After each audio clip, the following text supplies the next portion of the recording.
The No Nonsense Roundtable, a weekly radio show and podcast where host Dom Genova interviews guests from all walks of life, all with amazing stories to tell. And now, here's your host, Dom Genova. Hi, my name's Dom Genova, and I have a program on WYSL here in Rochester, New York, and it's called the No Nonsense Roundtable.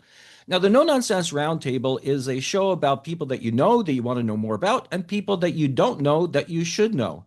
Now, one of the topics just recently that we had was about social networking and going online and making your opinions known. And maybe there might be a little bit of myopia in that and what people do, and maybe it might be counterproductive. So I interviewed two people. One was Bob Duffy. Bob Duffy was he was the mayor of the city of Rochester at one time. He was a lieutenant governor, and I got his view about politics. Now, this particular video is from an interview I had with Jeff Tyzik. Now, Jeff Tyzik is a fella who is well known in the music business. He is a Grammy winner. He is the principal pops conductor of the Rochester Philharmonic Orchestra, and he has some definite feelings about people that say things online and what you should do and what you shouldn't do. And we're going to call this On the Record. And listen to this because it's very wise advice.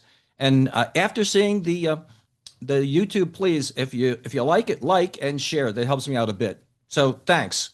You know what? One thing I want to touch on with you, and I get your opinion on, just in a very simple way. So I did this survey on my website, and it seems like musicians are starting now to start polarizing, start having some very polarizing opinions that they feel compelled to to voice. And when I had a car dealership, I tried to make sure that I had Republicans and Democrats that bought cars from me. I tried not to tick off anybody.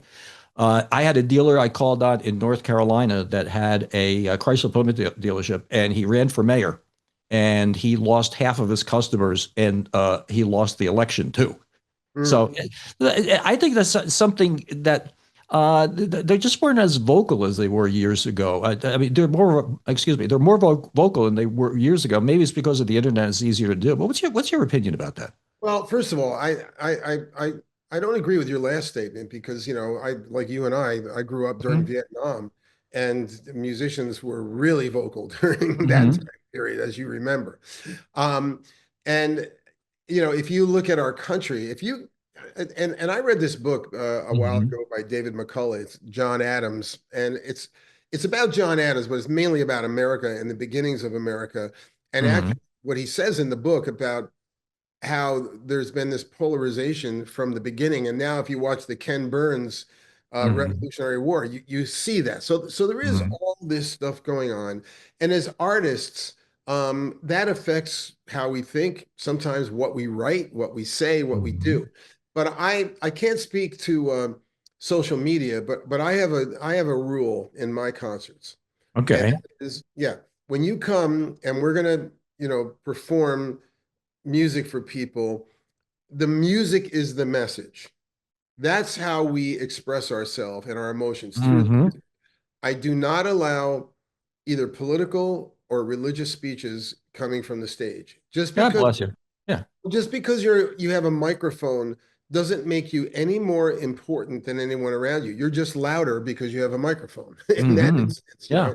And I had an example, where a musician one time went into this, and they were kind of warned because they turned in a bio which had some provocative information in it, and we anesthetized the bio because again it was an opinion about something.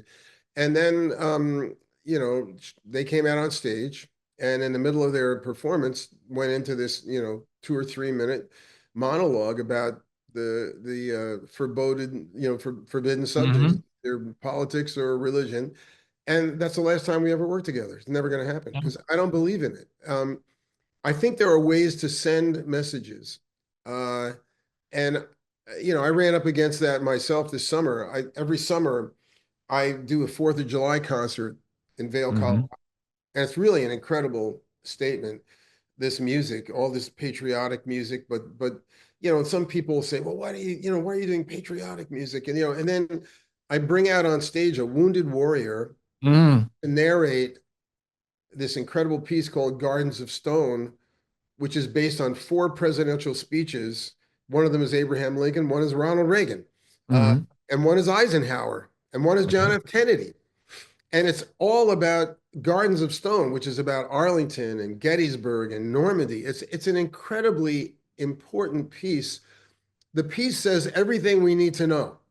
It says everything. We don't have to give our opinion. So I am not into that.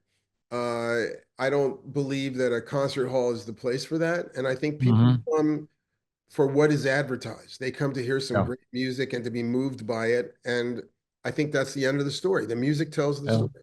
Yeah, I very much agree to you. I don't expect my priest to sing. Yeah. Well, somebody's singing. I expect him not to preach. That's sort of what it is. And the other thing that's amazing to me, I'm looking at this just from a marketing guy. You don't know who you're ticking off. If you have a sponsor that doesn't believe in what you're saying, then you are eliminating that sponsor from, and the sponsor won't tell you. So. Thanks for listening. You can find our previous shows at nononsenseroundtable.com. Don't forget to like and subscribe, and we'll make more.